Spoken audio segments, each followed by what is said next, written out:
একটি প্রসাধনী কোম্পানির অনুষ্ঠানে সম্প্রতি শুভেচ্ছাদূত হিসেবে যোগ দিয়েছিলেন ঢাকাই সিনেমার নায়িকা পূজা চেরি।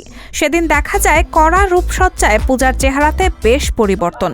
সেই অনুষ্ঠান থেকে পূজার বেশ কিছু ছবি ও ভিডিও সামাজিক যোগাযোগ মাধ্যমে ছড়িয়ে পড়লেই বাধে বিপত্তি।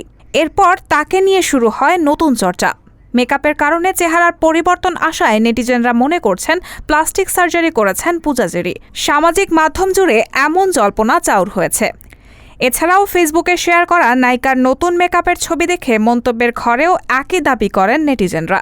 অনেকে লেখেন প্লাস্টিক সার্জারির আগেই নাকি সুন্দর ছিল পূজা চেরি। এ বিষয়টি নিয়ে বেশ অবাক হয়ে পূজা বলেন, ফেসবুকে মানুষের মন্তব্যে অনেক অবাক হয়েছি। আমি সার্জারি করিনি, জেনে বুঝে কেন আমি নিজের ক্ষতি করব। প্লাস্টিক সার্জারির ফলাফল ভালো নয় আমি জানি, এ কাজ কোনো দিনই করতে চাই না। তিনি আরও বলেন, বয়সের পরিবর্তনে চেহারার পরিবর্তনের ছাপ মুখে পড়ে, তাছাড়া মেকআপেও চেহারার পরিবর্তন হয়।